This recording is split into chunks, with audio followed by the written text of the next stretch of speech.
I didn't want Parke to be everywhere. And that was really, really important to me, that Parke was still a community, a store online where our customer could come to our store for every single collection and be able to get it there. We have never ran one paid ad. And we kind of just talked to the people. We posted behind the scenes. We made pieces that people really, really felt that they connected with, and the momentum there really, really built itself. To me, it's not being on the Forbes 30 under 30. While that's super amazing and that was a great moment for me, it's more about like the things that the people that are purchasing our products are getting from, and that for me is everything. And meeting people at our pop-ups that wait 3 hours in line just to meet the team or see the product in person, that for me is absolutely everything. Welcome to More to Say. I'm Amber Venz Box, founder of LTK, the company that turned creator influence into a global economy. On this show, I sit down with the voices shaping what's next, from trailblazing creators and founders to media leaders and cultural catalysts. We talk candidly about building brands, making hard decisions, and staying relevant in a world that never stops moving. So if you want to understand where business, influence, and culture are going and how to lead the way, well, you're in the right place. Let's get into it. Today's guest is Chelsea Parke of the brand called Parke. You might have heard of her because she's on the Forbes 30 under 30 list, or she's, got press in Glossy or press in Business of Fashion. She's had these pop-ups in New York, for example, that have 7-hour lines around the block. Like, she is a true modern founder, Gen Z approach. She's someone who actually didn't start as a creator. She started just creating a brand, and now has become a creator on the back of that, which really seems to be a new model that I'm seeing founders approach. Is they're just a normal person before, and then they start documenting the process and building community around it. She's got a pretty large following on Instagram, TikTok, and actually LTK as well. So about 25,000 people following her there. And it's everything from like her shoes and her anklets to her cute little sun hat and what she's doing at the beach. She's a very approachable person, a very kind person, and really wise beyond her years. But what I love about her story is the business is about 3 years old. They've grown from selling, recycled denim shorts. So think of like vintage pairs of shorts. Now have become in the last 3 years a $16 million a year business. She went from having like 1 employee to then 5 and is now kind of growing.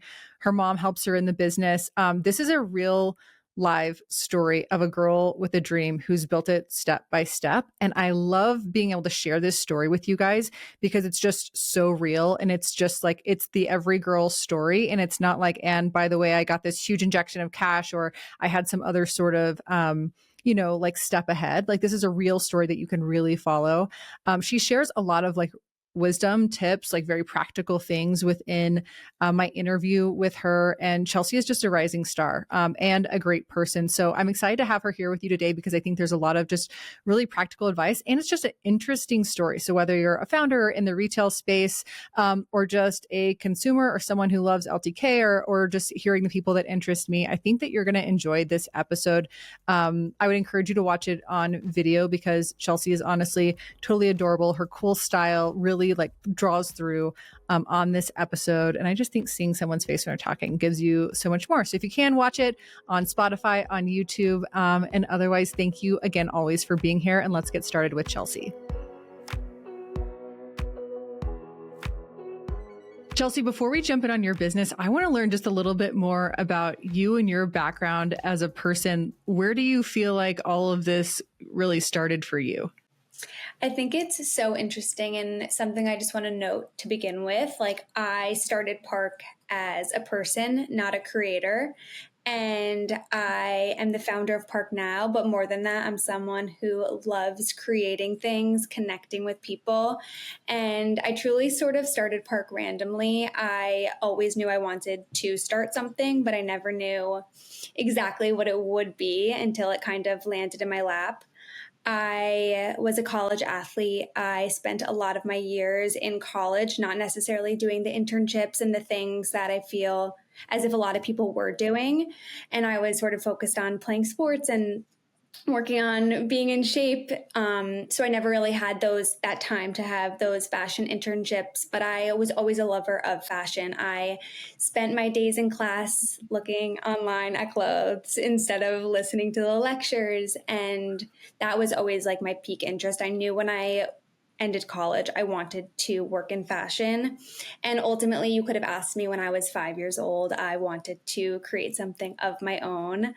And Park sort of fell into my lap by chance. I was at a farmer's market with my mom, and it was right after COVID. Everyone like didn't want to be wearing jeans. I had moved to Miami during 2020, and it was like, who wants to be wearing jeans? It's hot. I don't really want to even be wearing sweatpants. And at this farmer's market, this guy was selling recycled denim. And I could talk to anyone. I love connecting with anyone and everyone. And he basically let us know that his dad owned the biggest recycled denim warehouse in the country in LA. So I like got a few pieces and I was like, they don't fit me quite right. They're not like vintage Levi's obviously are one of a kind. And I kind of said to my mom, like, what if I bought them? Because as an aside, there was like a huge surplus of men's sizes. They weren't women's sizes. I said to my mom, like, what do you think? Like if I rework them, there weren't all these brands now that do that for like their companies, but I was like, what if I rework them and I make them women's sizing? And I think I could like do it. And the next week we literally flew to LA.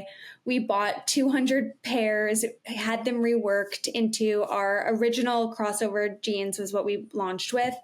And from there, Park was truly born. And I was working in traditional fashion at the time. I was in the middle of fashion market, and I launched Park in the middle of working. And from there, in July of 2022, Park was really born. And that's sort of how we started. And our roots are always going to be in denim. But since then, we've evolved into having cozies and everything in between. And I truly couldn't be more grateful. Okay, let's back up for just a minute, because I think the style of Park it's both common in that it's comfortable, like you call them cozies, and it looks like something that someone would just want to be in. But it almost has a particular aesthetic to it. Like, where are you from and how did that play a role in this? Yeah, I'm from the East Coast. I'm from New Jersey. Actually, I grew up in New Jersey, and I spent my like early years growing up. I went to summer camp in the summers, but then we went to the Jersey Shore and friends in the East Coast in Nantucket and Cape Cod. And I always like loved that aesthetic. I always remember my mom had so many of these old J. Crew catalogs, and I would just always look through them. And I am still inspired. You can see it a lot in our clothing now by vintage J. Crew, vintage Tommy Hilfiger, Ralph Lauren, all of that. I'm truly so inspired by that. But I think that plays a huge part in what we're doing. And also Carolyn Bessette Kennedy's style also I really resonate with a lot as well. I have a bunch of old Ralph Lauren like coffee table books that just like, I mean, he's had them out for years and years and years. And I find so much inspiration from even stuff that like they were putting out in the 80s is like, look at our ranch house. And I will just like drill down into those. Or this is a little bit different, but let's see. Lila Rose actually has an entertaining book, and it's obviously it's more Southern than like East Coast. Yeah. But if you're someone listening and you love to go back and kind of find those like deep inspiration, go to like the vintage coffee table books. They're so good. Okay. Something that stood out to me, you mentioned, was just your relationship with your mom, and that she's been with you on this journey and flew to you to LA. Was she an entrepreneur herself or in the fashion industry? She worked in fashion when, after college, and then she worked in like the OG garment center in New York in her 20s. And she always would talk about it. And it's so funny because even now she'll compare things to what we're doing to what they did. And I'm like, it's much different. Like our technology is just so much better now. But she worked in fashion and she always had such an amazing sense of style. And she always, like, I see pictures of myself when I was a very little girl, and I'm like, wow, I was always dressed so well. And she always had the best clothes, and we thankfully have the same shoe size. So I'm so grateful for that. But she is an official part of the team still, I would say. She helps, she's like my best friend ever, and she helps in everything that we do at Park. I would maybe call her HR, but she is like the momager of Park, and she is at every pop-up, every event. She's just like my rock, but she's been so helpful in everything that we've done. Gosh, I hope that she gets to listen to that and hear it, because I hope that my daughter says that about me one day. Okay, when you went to school, did anything that you went to school for apply to this job? So I would say yes, and I would say no. So I went to a small liberal arts college, Dickinson College in Pennsylvania. I went there to play field hockey.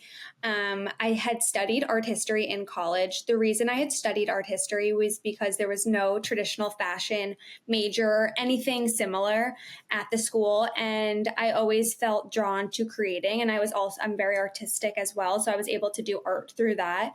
So I always felt drawn to creating in general. And it also, in that major, allowed me to study abroad in Italy and Florence. And I always loved like the culture there. And I felt like the fashion there was really inspiring. So that was part of why I took that major. But other than that, no, I'd say I just have loved fashion since I can remember. Yeah. Within your kind of like work history, you mentioned the brand that you were working with at Market. Was that kind of the extent of your professional experience prior to Park? Yeah, so when I graduated college, I had an amazing internship that turned job in jewelry. And the brand was a really small business at the time. And it was sort of in the beginning, I would say, of like the influencer, not influencer era, but like the era where like influencer marketing really started to trend, where someone would wear a piece and the piece would sell out instantly type of thing. And it allowed me to learn so much, not only about working within a small business, learning the ins and outs of working Shopify and running a e-com storefront and marketing, because I really had no experience prior to that. And that gave me so much inside info into how to work the ins and outs of a small business. And then after that, I worked in more traditional wholesale where that really gave me the ins and outs of working in fashion.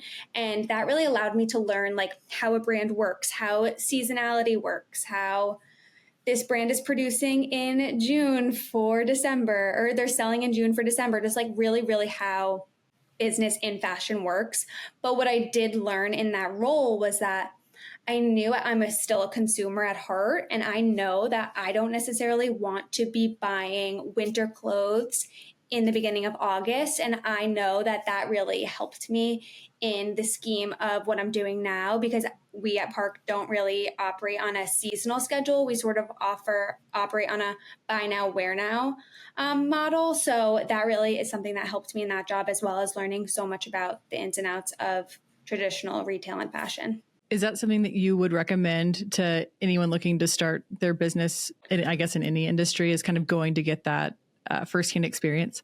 Yeah, I think that firsthand experience on any scale is helpful. I always say to anyone, like any single piece of experience along the way, the good, the bads. I mean, I had my highs and lows in every single job, just as everyone. And I'm sure you can relate to this. Like every single piece of experience I've had. I mean, in college, I had like a 1 week internship where I worked at like a TV, they were producers and they were like editing TV, and like every single piece of experience along the way throughout that, like I just have learned so much, because in that TV job, I learned I definitely don't want to do TV or anything like that. And then in these other jobs, I was able to take so much away from them. And I think that that is invaluable.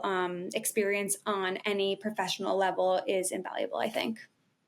I totally agree. I was talking yesterday with someone who's actually totally different industry that as a vendor I'm using in my personal life. And we have a great working relationship. She's highly professional. I can like truly outsource this job to her. And she's coming back like is trained in this. It makes it easy for me. It's like yes, no decisions. We move very quickly together. And we were referencing another vendor that it's clear to us hasn't worked in a corporate environment because they don't know what great looks like. And it started me, I guess it made me think about, regardless of your industry, if you haven't seen great, it's really hard to emulate it, right? And sometimes you need not only the experience of like doing the thing in the way that you described of like, hey, let's learn Shopify on someone else's dime. Let's learn about influencer marketing while I'm being paid to do this. But also, something that I will teach my kids, and I hope that if you're listening to this podcast and aspire to be a founder as well, or just a great business leader, is aiming to work at the very best of whatever the thing is that you want to do, because then you're learning those processes and expectations, I think, of the very best in the industry. And look, if you don't land at that very, very top, at least you know what that top is, and landing right even underneath it in different organizations. I just think as you move through this process, you need to have something to model.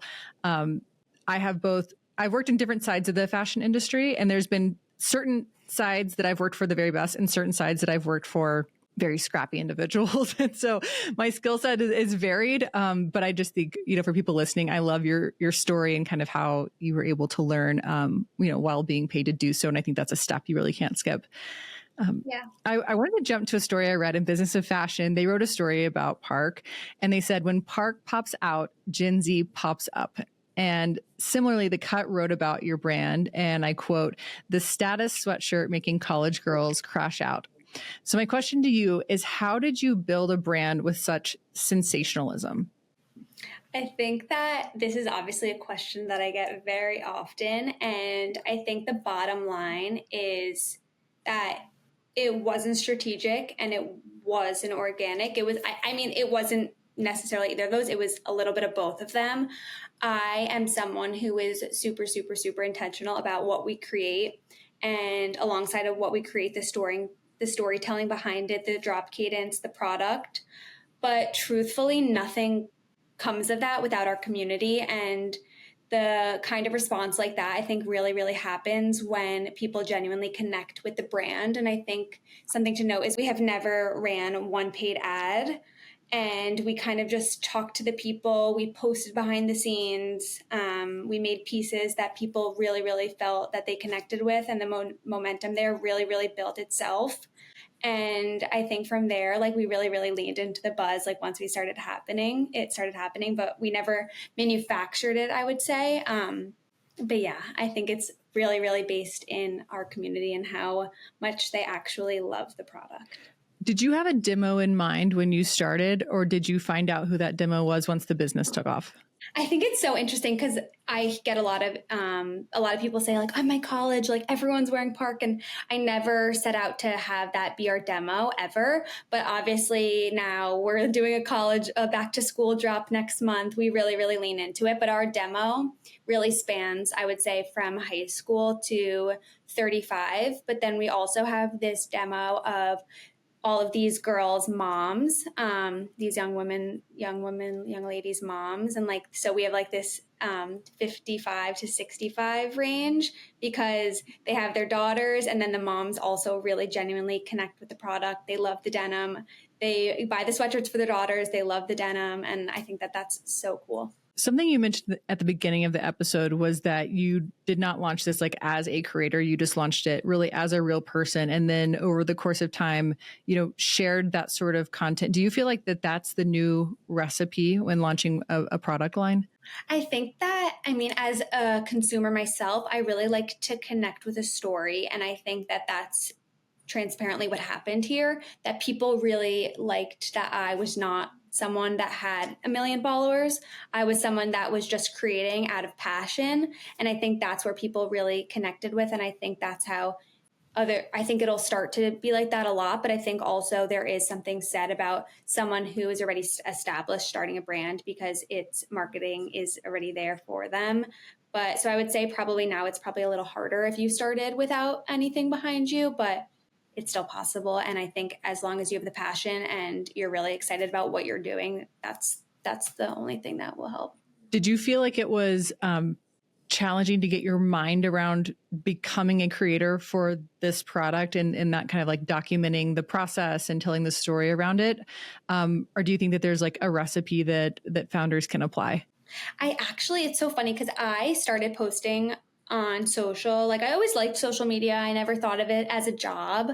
And I feel as if after COVID, after that was like, there's that moment of everyone being on TikTok for dancing and things like that. I was finding myself working from home and wearing my workout clothes all day. And I was like, how can I not do this? I have good clothes. I have amazing clothes in my closet. Like, I need to show them off a little. So I started posting on TikTok in 2021, end of 2021. And from there, I feel like that's sort of how my audience grew.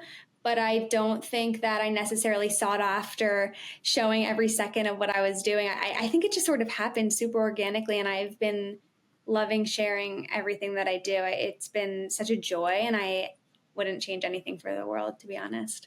So I've seen, for those listening, you can follow Chelsea obviously on Instagram, TikTok, and even your LTK has 25,000 followers. And I Wow. follow you and I was thinking about kind of the kind of what are people getting there? Like, why are they coming to this account? And it's interesting because it's like a picture of your shoes with your cute inklet. Like, it's not Yeah. overthought. It's not overproduced. It's not overly edited. And people have come and searched and found and followed.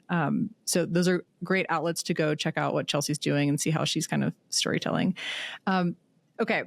Affirmation. So when I started LTK, I really thought that I needed the validation for our entire industry. And granted, we really were hardly considered an industry at that point, but from like the CFDA, from Condé Nast, from Hearst, like I wanted people to be talking about the great work that we were doing. And I will tell you that for a very long period of time, like I now look back and call it a distraction because I'm like, it didn't matter. Like those endorsements actually don't mean that consumers use your product. Consumers either like your product or they don't. And it's not because a body of traditional media said that they should. For you, used to, it was about being in, let's call it in the right retailers, right? Or in the right multi-brand. That was also my generation of like when I had my jewelry line, when I got into certain department stores, to me, that was like this hugely validating moment. I then found this is around like 2008. So this is like market crash at that point. So then I had like bounced boxes. I had unpaid invoices. I had to go into the mall with a police officer and collect my product out because the retailer was they weren't paying and they also weren't returning. I mean, there was a lot of trauma involved with that. So I feel like I learned the lesson both from like the retailer perspective and then also the media perspective, the hard way. I have two questions for you, I guess. One is like, what would you say has been your most like validating moment in your journey so far? I don't know. I feel like there's a lot because there's so many articles and there's so many amazing moments, but I feel like it's more the smaller things and it's more the meeting the people in person and them telling me the story about how they are in a sorority house and they kind of felt neglected or felt excluded from everyone in the house, and they wore their Park sweatshirt and then another girl was wearing their Park sweatshirt and they connected and then they became best friends, and then now she felt like a part of something, and that is like the most impactful to me, and that means like that I'm doing something right. To me, it's not being on the Forbes 30 under 30. While that's super amazing and that was a great moment for me, it's more about like the things that the people that are purchasing our products are getting from, and that for me is everything. And meeting people at our pop-ups that wait 3 hours in line just to meet the team or see the product in person, that for me is absolutely everything.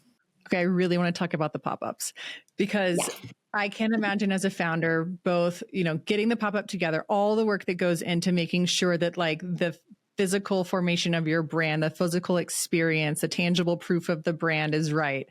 But then also wondering who's going to show up. Like, are there lines? Is it a sellout? Are we begging people to come? Like, tell me a little bit just about that experience, like top to bottom of creating these. I think you've had multiple pop-ups now. Is that right? Yeah. So we've had 4 big pop-ups, 3 of them in New York. Our first one was in May of 2024, and we rented, I would call it maybe a 500 square foot venue. We had another 500 square foot venue down the street with our inventory in it. And to be honest, I had no idea what was going to come from it. I had no idea. We had an influencer event, and then the next day, we were only open Saturday, Sunday. The next day, we had a 7-hour line around the block to get into the pop-up. And there's a video of me like coming in, and because my team was there a little bit earlier, I got there, I was getting hair and makeup, whatever. I'm just hysterical. I'm like, I had no idea that was going to happen. It was probably one of the craziest moments of my career so far. I mean, my team was still only like 5 people at the time. We work with an amazing company and now a dear friend, Son of Noise, who helps produce our pop-ups for us, which we couldn't do it without them. And the amount of work that just went into it, like I really had no idea what I was getting myself into. But after that, I just knew that we had to do it again and bigger. So we planned another one for September of 2024, and we had a 4 times as big location and still 7-hour lines around the block. I mean, you can still only get so many people in a storefront in such time. We had it open for an extra 2 days, but it is so much work that goes into it. It takes months and months and months and months of planning, not only from a production standpoint on the clothes, but from the putting the store together, every single detail that goes into it, the fabricating. And then this past May, we finally were in a huge location in Soho, which really felt like it felt like we had a real store, but still a huge line that we still couldn't get everyone in. And to be honest, it's a crazy experience, and it's such a joy to be able to do that, to meet our community in real life, because at the end of the day, that is our whole brand. And it is so fun, but it's so much that goes into it. It's also extremely tiring, because it's a lot of, putting yourself out there and I stay there the entire time, from the moment we open the doors to the moment we leave, have a lunch break maybe in the middle, but I would never want to not be there, and I want to be there the whole time. So yeah, they're amazing. They are an amazing opportunity for our community to meet us in real life. It's an amazing marketing opportunity, and yeah. Wow. It's a lot. No, it is. My only experience with doing that sort of physical thing is having a closet sale. And I was fully exhausted. I did love meeting everybody and being there and telling them how to wear the looks, or where I had worn it. And I was excited for a totally different thing. Right. And I didn't have to build out a store for that. And so I hear what you're saying about the emotional piece of it, but it's people look to the pop-ups that you've done and think how does this happen? So for you guys, getting people there, getting that level of demand, what was the marketing that went behind that? So a little bit of something that we do, and we've done it for all 3 of our New York pop-ups. We did a pop-up in Miami in December, a little bit smaller scale, just because obviously New York is a different beast of pop-up goer. But in our past New York pop-ups, what we've done is we've had an exclusive merch collection where you can only get it at the pop-up. And then we've previewed the next season's denim collection, and it's able to purchase. So all of the things that are at the pop-up are coming soon in terms of denim, and sweats are exclusives. In the sense of denim, I think it's such a good opportunity for us because, as a consumer, I think denim is just a harder sell on an online D2C business, and it's great for our community to be able to try on in person. We have fitting rooms and they can try everything on, which is so great. And even for an example, in our New York pop-up in this past May, denim was our biggest seller in person, which online it's obviously a little bit different because we just have more cozy collections, we call them. But it was so awesome to see that. But that's a little bit of how we do our pop-ups, so that it's more of a exclusive, that you can only purchase what you're getting exclusively in the store. And you have I would say a very wise strategy when it comes to leveraging your multi-brand sellers to grow the brand. So tell me a little bit about your approach to that, because I think it's different than what most people would assume. To direct to shopping online or at other brands. Exactly. So basically, what has your strategy been when it comes to growing your direct-to-consumer business versus leveraging multi-brand retailers to grow the brand? So coming from a wholesale background, I knew that it was super important to be able to grow our business, our collection, making sure we have a full assortment before taking it even to market to these wholesale brands accounts. Major retailers or small retailers. I knew that we had to have a full assortment, because I know, coming from working in wholesale, they're not even going to consider you without that, to be honest. And I knew I really wanted to grow our direct to consumer customer first before even expanding, because at the end of the day, you're making less money in wholesale unless they're buying a gajillion units. So that was number one, really important to me. And number two, I didn't want Parke to be everywhere. I think, coming as a consumer, there are some brands that you go to every single retail store, you go to multi-brand stores, and you're going to find just one or two brands there, denim, sweats, whatever. And that was really, really important to me, that Park was still a community, a store online where like our customer could come to our store for every single collection and be able to get it there for every collection. And that was the most important to me. And I just don't want it to feel oversaturated everywhere. I think when we started reaching out to some small wholesale accounts, it was important to me that especially denim was able to try on in person at some small boutiques across the country. So we started out really small with really small retailers who were super interested in our products, but kept it still really small. And then we launched on Shopbop in the, I think, Q3, Q4 of 2024. Which was really exciting, but still keeping it super minimal and not to a huge assortment, because at the end of the day, we still want our community, our customer, to be able to come to Park for every single collection. And they do. And that is our returning customer is so high every single drop. But with that said, I think that it was important that they were able to try denim and other things like on a Shopbop, where they're going to shop up for a blouse or a t-shirt, but they styled it with the jeans and it looks really good with other brands. So that was really important to me. But something in terms of strategy is that we don't allow our retailers to launch the product until a week after we do. So we let our community still come to our site, and then the retailer launches the next week. Which just shows your leverage, by the way, with those retailers and the demand for the brand. Yeah. Like I said, I learned the hard way when working with those retailers. You mentioned it yourself. They, you have to sell quite a high volume, but people, unless you've experienced I'll speak to my experience on this.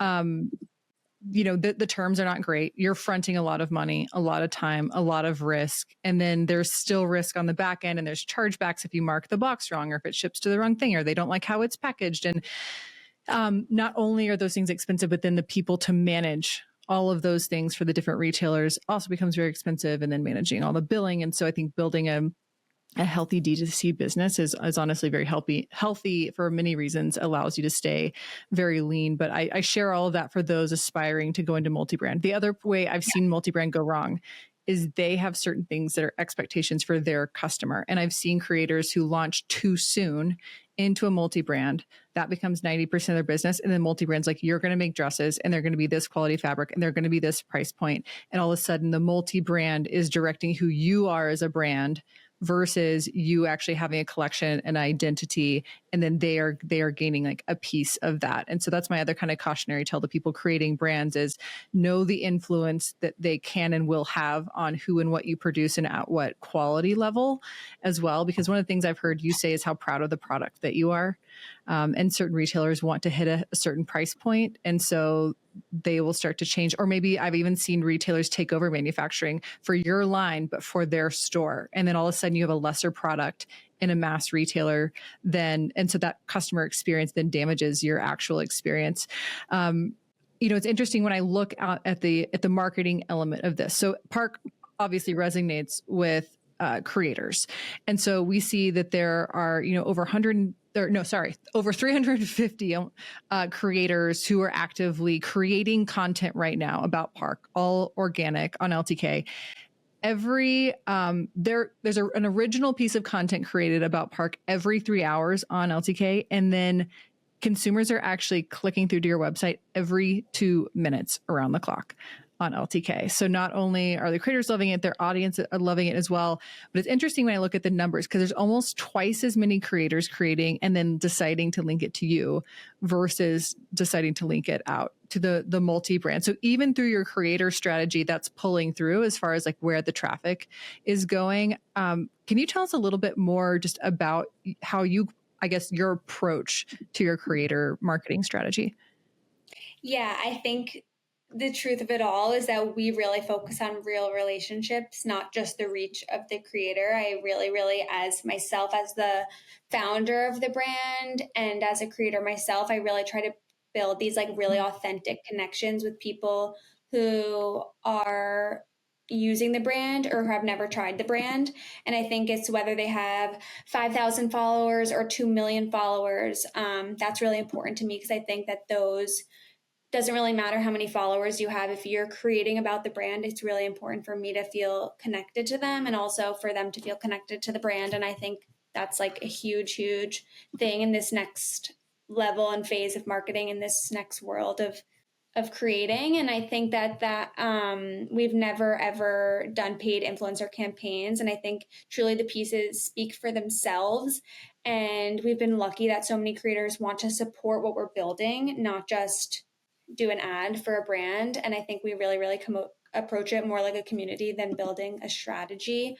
We actually just brought on someone to take over the brand and marketing last month, and she's really working on building out this next level of Parke creators, if you will. And that's going to be really, really great for the brand as well as the community and the creator community. And that's really what we're focused on. But truthfully, at the end of the day, our people that we're gifting the product, they're also coming back to purchase the product for the next collection or in another colorway. And that I really think speaks for itself. Okay, guys, taking a quick break to update you on a few of the things that I have been working on. First of all, I want to say thank you guys, because right now, if you are listening, did you know that you can actually watch this podcast on Spotify? We are now a top 10% video podcast on Spotify. This is something that I've really loved doing with you guys. We have new episodes every single month, and the podcast is only growing. So thank you for being here. Thank you for listening. And know that you can always see me and my guests by watching on Spotify. Second thing is, I'm so excited about what we've been working on at LTK. So on the far right-hand bottom navigation of the LTK app, you have a profile now. So you can actually go in, add your profile picture, claim your username. This is fully shareable. People can see the creators that you follow, the posts that you're saving and have curated. You can actually connect to your phone book and connect and see the creators and the posts and content that your friends love. I honestly think that's one of the very best ways to see who's great. My friends ask me all the time, like, hey, who should I follow? You can literally just share the link to your profile and be like, here's all the posts, here's all the creators. I like finding people through kind of, a highly trusted source. And I think who better than actually your friends to be able to do this. Here's the other thing. By setting that up, we're actually launching two-way messaging with creators. So if you go to my profile on LTK, at Amber Venz Box, there's a button at the top of my profile that says chat. So I have been actually just like sharing, whether it's like, designer inspired products that I think you love, or like a certain sale or code or something that's just timely. I kind of treat it like it's like a group chat with my best friends, and I only put super valuable things there. So historically, I've been able to post to you guys and y'all could like respond with emojis, which is really fun to see how you feel about it. Coming very soon is actually two-way messaging. So you're going to be able to like say things in the chat, respond to what I'm saying, add any sort of information, talk with other people there. You need to have a real profile in order to do that. So go check it out, claim your username. And I cannot wait to talk two-way with you guys in the LTK app. This is about to get so much more fun. What do you think the next evolution of the creator economy looks like for emerging brands like yours? I think it's going to get a little bit more nuanced. I think people are really, really tired of transactional content. I mean, I truthfully am. I like to see things that are real, storytelling, things that have substance to it. And I think that the creators who have a real storytelling power to their content, and who build community alongside that are gonna be the ones that are gonna succeed, and the brands that are gonna win are gonna be the ones who are collaborating with creators who are more as if they're partners, not just like a ad for a product. When you mention your team and how you're kind of continuing to add team members, going from a $1 million business to a $5 million to now, last year, I think it was $16 million business. That's pretty tremendous scale in a really short period of time, honestly. Like, what do you think have been those inflection moments for you in the business? And then how have you adjusted to that new scale? I think it's interesting, and I love that question. I think we started out as a $1 million business with 2 employees.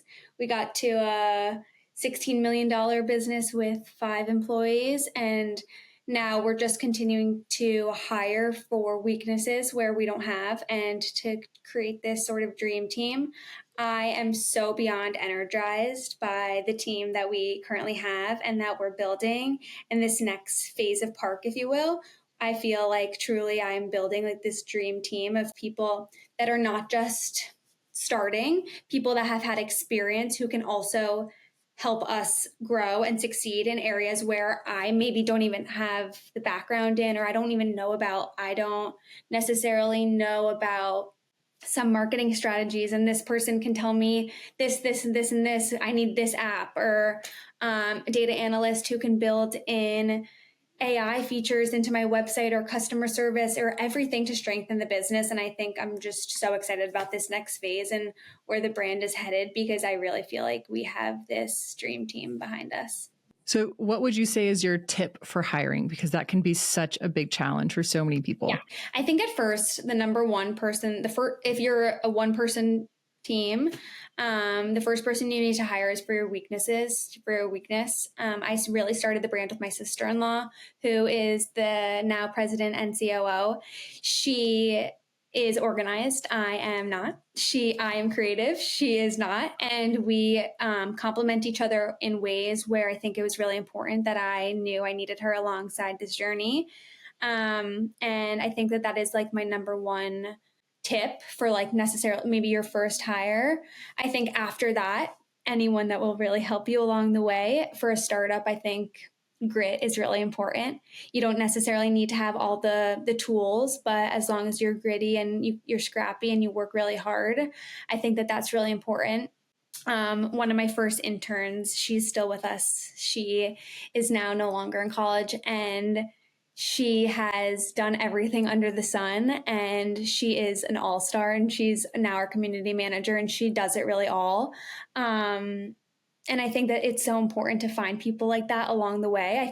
I literally found her by posting on Instagram that I needed an assistant one day, and that the stars aligned and we met. But that's truthfully, I think, like something that is so important, because at first, of course, if you don't have the funding to hire the people that have the experience, anyone that will be gritty, scrappy, and work hard, I think is the most important thing. What do your days and weeks look like? Like, do you take time off? Do you get a weekend? Like what's a typical schedule? I don't take much time off ever. I'm actually going to take off 2.5 weeks for my honeymoon in September. So let's see if I don't work. But truthfully, Park is my whole life. I love it. I think that there's peaks and valleys and highs and lows. And there's times where I'm still a human, and I sometimes hate my job, but there's obviously no, I never hate it, but there's struggles. And for example, like in April when we were dealing with the tariffs, it was draining and emotionally not fun, but we came out on the other side. But truthfully, my days are packed and packed. I have meetings pretty much from 9 to 6 every single day. I schedule some time in between if I have an ad or if I have something else that I need to film, but I work pretty much all day on Park and building Park and collaborating with my team.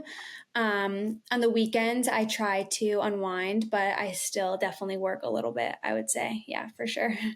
So as a founder, how do you decide what you say yes to and what you need to like protect your energy from? I'm someone who I feel like makes up my mind super, super quickly. Like I know from the second I get asked something if I want to do or not. So I'm thankful for that I don't really sit and ruminate, but I've had to get really clear on my values and what actually moves it for me. And if it's not like a full yes, it's definitely a no.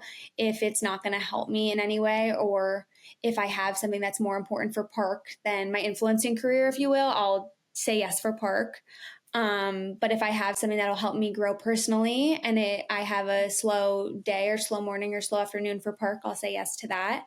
For me, energy is like a huge resource, and I've learned that like the hard way over the past couple of years. And now I really remind myself and ask myself, is like this in my mission of what I'm trying to do? Is it going to energize me? Is it going to drain me?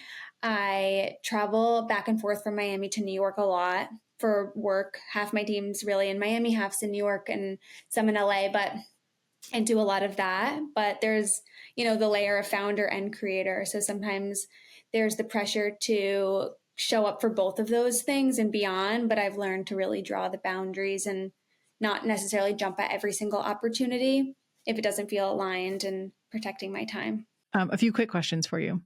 So you mentioned you're not organized. Is there a tool or a system that helps you to stay organized besides your sister-in-law? I am definitely, I'm not organized like on paper, I'd say, but I'm like organized in my brain, if that makes sense. And I feel like that's how creative people are. I have the most amazing assistant like in the whole world. She is phenomenal, and I would not be organized without her at all. So I give all credit to her. But I really, really stay organized by my Google Calendar. I am booked every minute of the day. Like I book myself if I have to get lunch. I book my workout on my calendar in the morning. I book every single thing. If I have a call or if I have to call a friend, I put it on my calendar to make sure that I get it done. And I really live by that. And that has saved me in so many ways. But yeah. Totally agree. If I don't get it on the calendar, it's not going to happen at all. Right, exactly. What is like one morning ritual that you never skip? Every morning that I'm home, I have coffee with my fiance and we catch up, and not that we have much to catch up about, but we spend the morning together, at least have coffee together. And then I try to get in some sort of movement every single morning.